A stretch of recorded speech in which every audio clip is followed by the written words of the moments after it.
नमस्कार विद्यार्थी मित्रांनो, शासकीय वैद्यकीय महाविद्यालय व रुग्णालय मिरज व सांगली आणि तासगाव या संस्थांमधील गड्ड संवर्गातील सरळ सेवेतील रिक्त पदे भरण्यासाठी नवीन जाहिरात प्रसिद्ध करण्यात आलेली आहे.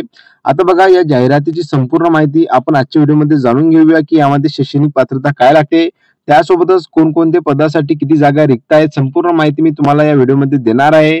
व्हिडिओ खूप महत्त्वपूर्ण होणार आहे, म्हणून व्हिडिओला शेवटपर्यंत नक्की बघा आणि चॅनलवरती पहिल्यांदा आले असाल तर चॅनलला सबस्क्राईब करायला विसरू नका, जेणेकरून प्रत्येक नवीन भरतीची अपडेट तुमच्यापर्यंत मिळत राहील. तर चला आपण व्हिडिओला सुरुवात करूया. तर बघा, तुम्ही इथं बघू शकता की नवीन जाहिरात जे प्रसिद्ध करण्यात आलेली आहे. आता यामध्ये काय सांगण्यात आलेलं आहे की बघा, शासकीय वैद्यकीय महाविद्यालय मिरज, शासकीय वैद्यकीय महाविद्यालय व रुग्णालय मिरज, पद्मभूषण वसंतदादा पाटील शासकीय रुग्णालय सांगली व आरोग्य शिक्षण पथक तासगाव या संस्थांमधील गड्ड म्हणजेच की वर्ग 4 संवर्गातील सरळ सेवेतील रिक्त पदे भरण्याबाबतची जाहिरात जे ते प्रसिद्ध करण्यात आलेली आहे. आता बघा, या जाहिरातीतील संपूर्ण जे माहिती आहे ते आपण जाणून घेऊया. सर्वात आधी जर बघितलं तर तुम्हाला इथं संस्थेचे नाव देण्यात आलेले आहे, शासकीय वैद्यकीय महाविद्यालय मिरज. यामध्ये जर बघितलं तर वेगवेगळ्या पदासाठी म्हणजेच की जाहिरात प्रसिद्ध करण्यात आलेली आहे. आता बघा, सर्वात पहिलं जर पद बघितलं शिपाई, या पदासाठी एकूण रिक्त पद संख्या जर बघितली 6 आहेत. आणि बघा, वेतन श्रेणी जर बघितली तर तुम्हाला संपूर्ण जी वेतन श्रेणी आहे सारखी दिसून येणार आहे, कारण की बघा, ही जी आहे गड्ड संवर्गातील जाहिरात आहे प्रत्येक संस्थेमध्ये निघालेली. आणि यासाठी जर बघितलं तर तुम्हाला 15,000 ते 47,600 एवढी वेतन श्रेणी देण्यात येणार आहे. त्याच खाली जर बघितलं तर 2 नंबरचे जे पद आहे शव विच्छेदन परिचर, यासाठी जर बघितलं 4 जागा रिक्त आहेत. शव विच्छेदन कक्ष परिचरसाठी 6 जागा रिक्त आहेत. प्रयोगशाळा परिचरसाठी 5 जागा रिक्त आहेत. प्रयोगशाळा सेवकसाठी 2 जागा रिक्त आहेत. चतुर्थ श्रेणी कर्मचारीसाठी बघा 3 जागा रिक्त आहेत. वसतिगृह सेवकसाठी बघा 11 जागा रिक्त आहेत. सुरक्षा रक्षकसाठी 7 जागा रिक्त आहेत. आणि अंधार खोली परिचरसाठी जर बघितलं 3 जागा रिक्त आहेत. तर बघा, शासकीय वैद्यकीय महाविद्यालय मिरज यामध्ये जर बघितलं टोटल जर एकूण रिक्त पदसंख्या तर बघा 47 एवढी आहे. आता जर बघितलं तर बघा, यासाठी तुम्हाला शैक्षणिक पात्रता काय लागणार आहे ते मी तुम्हाला समोर सांगणारच आहे. त्याआधी जर बघितलं तर बघा, 2 नंबरचे जे संस्थेचे नाव आहे त्यामध्ये कोणकोणत्या पदासाठी किती जागा रिक्त आहेत ते आपण जाणून घेऊया. तर बघा, संस्थेचे नाव बघा, शासकीय वैद्यकीय महाविद्यालय व रुग्णालय मिरज. यामध्ये जर बघितलं शिपाई या पदासाठी टोटल जर बघितलं 5 जागा यामध्ये रिक्त आहेत. त्याच खाली बघा, कक्ष सेवक रुग्णसेवकसाठी 14 जागा रिक्त आहेत. औषध वितरण सेवकसाठी 6 जागा रिक्त आहेत. बाह्य रुग्ण सेवकसाठी 3 जागा रिक्त आहेत. अपघात विभाग सेवकसाठी 5 जागा रिक्त आहेत. शस्त्रक्रिया परिचरसाठी 8 जागा रिक्त आहेत. अंधार खोली परिचरसाठी बघा 1 जागा तुम्हाला इथे रिक्त दिसून येणार आहे. क्षकिरण परिचरसाठी 1 जागा रिक्त आहेत. रक्तपेढी परिचरसाठी 3 जागा रिक्त आहेत. रुग्णपट वाहकसाठी 3 जागा रिक्त आहेत. आणि त्याच खाली जर बघितलं 11 नंबरचे जे पद आहे सहाय्यक स्वयंपाकीसाठी, तर त्यासाठी जर बघितलं तर बघा 6 जागा तुम्हाला इथे रिक्त दिसून येणार आहे. माळी या पदासाठी 1 जागा रिक्त आहे. धोबी या पदासाठी 2 जागा रिक्त आहेत. न्हावी या पदासाठी 2 जागा रिक्त आहेत. प्रयोगशाळा परिचरसाठी 16 जागा रिक्त आहेत. व्रणोपचारकसाठी जर बघितलं 2 जागा रिक्त आहेत. आणि स्वयंपाकी या पदासाठी 1 जागा रिक्त आहे.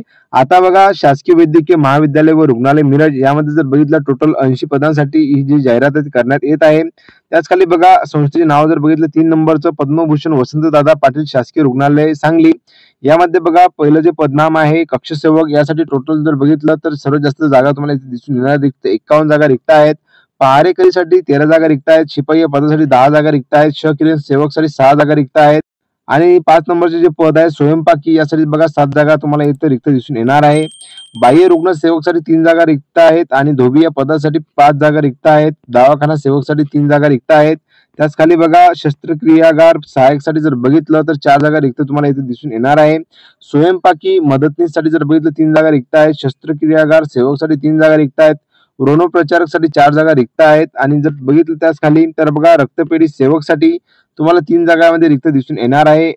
उद्वाहक चालकसाठी जर बघितलं 3 जागा रिक्त आहेत. माळी या पदासाठी 2 जागा रिक्त आहेत. प्रयोगशाळा सेवकसाठी 2 जागा रिक्त आहेत. नाभिक या पदासाठी 2 जागा. मिस्त्री कम फिटर कारपेंटरसाठी 1 जागा. कार्यशाळा परिचरसाठी 1 जागा. पाणीवालासाठी 1 जागा. आणि शिंपीवाल्यासाठी 1 जागा रिक्त तुम्हाला इथे दिसून येणार आहे. आता बघा, काही पदासाठी जर बघितलं तुम्ही तर S3 नुसार तुम्हाला सॅलरी देण्यात येणार आहे. तर बघा, शिंपी या पदासाठी जर बघितलं तर 16,600 ते 52,400. त्यासोबत बघा, मिस्त्री कम फिटर कारपेंटरसाठी जर बघितलं 16,600 ते 52,400. या पदासाठी जर बघितलं S3 नुसार तुम्हाला वेतन श्रेणी दिल्या जाणार आहे, एवढं तुम्ही लक्षात घ्या. त्याच खाली बघा, संस्थेचे नाव त्यामध्ये देण्यात आलेलं आहे. 3 नंबरला आरोग्य शिक्षण पथक तासगाव. यासाठी जर बघितलं तर बघा, शिपाई या पदासाठी 1 जागा रिक्त आहे. प्रयोगशाळा परिचरसाठी 1 जागा रिक्त आहे. दंत परिचरसाठी 1 जागा रिक्त आहे. स्वच्छता सेवकसाठी 3 जागा. स्त्री कक्ष सेविका यासाठी 2 जागा, यामध्ये एकूण पदे जर बघितली 8 रिक्त पदे यामध्ये तुम्हाला खाली दिसून येणार आहे. आता बघा अर्ज ऑनलाईन सादर करण्यासाठी वेळापत्रक तुम्हाला इथे देण्यात आलेलं आहे. जाहिरात प्रसिद्ध होण्याची दिनांक जर बघितली तर 22/8/2025 या तारखेला जी आहे तुमची जाहिरात प्रसिद्ध करण्यात आलेली आहे. आणि ऑनलाईन पद्धतीने अर्जाची जी नोंदणी सुरू होण्याची दिनांक जर बघितली तर बघा याची जी अर्जाची सुरुवात आहे ते 14 सप्टेंबर 2025 पासून सुरू होणार आहे. आणि ऑनलाईन पद्धतीने अर्ज सादर करण्याची अंतिम दिनांक जर बघितली तर 4/10/2025 या तारखेपर्यंत तुमची अर्जाची प्रक्रिया सुरू राहणार आहे. आणि परीक्षेसाठी जे ऑनलाईन प्रवेशपत्र उपलब्ध होण्याची दिनांक जर बघितली तर परीक्षेचे 10 दिवस आधी तुम्हाला जे परीक्षेचे तुमचे हॉल तिकीट आहे ते मिळणार आहे, एवढं तुम्ही लक्षात घ्या. आता बघा यामध्ये आणखी काय सांगण्यात आलेलं आहे की सदरची भरती प्रक्रिया ऑनलाईन पद्धतीने राबवण्यात येणार असल्यामुळे काही तांत्रिक अडचणी येण्याची शक्यता नाकारता येत नाही. अशा स्वरूपाची तांत्रिक अडचणी उद्भवल्यास उपरोक्त नमूद वेळापत्रकांमध्ये बदल करावा लागल्यास याबाबतची माहिती जी आहे तुम्हाला या संकेतस्थळावर देण्यात येणार आहे. संपूर्ण भरती प्रक्रियेदरम्यान सदर संकेतस्थळावरून वेळोवेळी सूचना निर्गमित करण्यात येतील. तरी उमेदवारांनी सदर संकेतस्थळावरून अद्ययावत माहिती घ्यावी, जे की बघा तुम्हाला हे संकेतस्थळ देण्यात आलेलं आहे. जशी की भरतीबद्दलची काही पण अपडेट असेल ते तुम्हाला त्या संकेतस्थळावर देण्यात येणार आहे. आता बघा ही जी संपूर्ण जे भरतीची PDF आहे मी माझ्या टेलिग्राम चॅनलवरती दिलेली आहे. तुम्ही अजूनपर्यंत माझ्या टेलिग्रामला जॉईन झाले नसाल तर टेलिग्राम चॅनलची जी लिंक आहे डिस्क्रिप्शन बॉक्समध्ये दिलेली आहे, त्यावरून तुम्ही जॉईन होऊ शकता.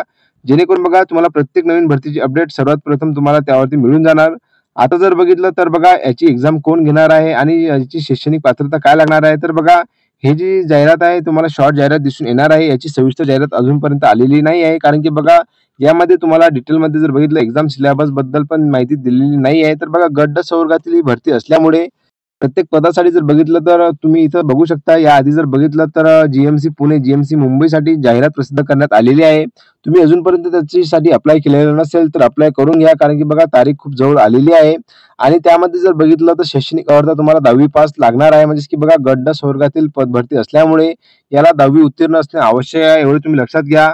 आणि ही जी भरती आहे ते कोण कंडक्ट करणार आहे, तर बघा IBPS मार्फत ही जी भरती आहे ती होणार आहे. यामध्ये क्लिअरली ते सांगण्यात आलेलं आहे की सदरची पूर्ण प्रक्रिया IBPS या कंपनी मार्फत करण्यात येणार असून अर्ज सादर करण्याबाबतचे अधिकृत संकेतस्थळाबाबतची माहिती जी आहे तुम्हाला या संकेतस्थळावर व सांगली.gov.in या संकेतस्थळावर यथावकाश उपलब्ध करून देण्यात येणार आहे. म्हणून बघा या भरतीची जे काही अपडेट आहे तुम्हाला या दोन्ही संकेतस्थळावर मिळून जाणार आहे. म्हणून हे संकेतस्थळ जे आहे तुम्ही वारंवार चेक करत राहा, म्हणजेच की प्रत्येक अपडेट तुमच्यापर्यंत वेळोवेळी मिळत राहील. तर बघा ही जी जाहिरात आहे मी तुम्हाला आधीच सांगितली शॉर्ट जाहिरात असल्यामुळे यामध्ये तुम्हाला संपूर्ण माहिती देण्यात आलेली नाही आहे. जशी काही संपूर्ण जाहिरात प्रसिद्ध होणार आहे तशी मी तुम्हाला त्यावरती एक व्हिडिओ देणार आहे. आणि प्रत्येक पदानुसार काय शैक्षणिक पात्रता आहे आणि एक्झाम सिलेबस काय देण्यात येणार आहे संपूर्ण माहिती मी तुम्हाला व्हिडिओ मार्फत देणार आहे. म्हणून YouTube चॅनलला पण सबस्क्राईब करून ठेवा, जेणेकरून या भरतीची संपूर्ण अपडेट तुम्हाला मिळून जाणार. आता बघा संपूर्ण जे संस्थेचे नाव आहे आणि कोणकोणती पदे रिक्त आहे त्याच्याबद्दलची संपूर्ण माहिती आपण बघितली आहे. आणि याची ऑनलाईन अर्जाची प्रक्रिया जर बघितली तर बघा 14/9/2025 पासून या अर्जाला सुरुवात होणार आहे. आणि या भरतीबद्दलची जशी काही आणखी काही अपडेट येणार तशी मी तुम्हाला माझ्या टेलिग्राम चॅनलवरती देणार आहे. तर बघा अशा प्रकारची आजची माहिती होती. व्हिडिओ जर का तुम्हाला आवडला असेल तर नक्कीच लाईक शेअर कमेंट करायला विसरू नका. आणि ज्या विद्यार्थ्यांपर्यंत या भरतीची अपडेट माहिती मिळालेली नसेल त्यांच्यापर्यंत हा व्हिडिओ नक्की शेअर करा, जेणेकरून त्यांना माहिती पडेल.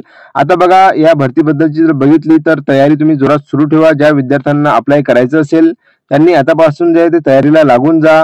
आणि या भरतीबद्दल तुमचे काही प्रश्न असतील तर नक्कीच मला ते कमेंट बॉक्समध्ये कळवा, जेणेकरून मी तुमच्या प्रश्नांची उत्तरे देऊ शकेल. तर चला भेटूया आपण नवीन व्हिडिओमध्ये नवीन भरतीची अपडेट घेऊन. धन्यवाद.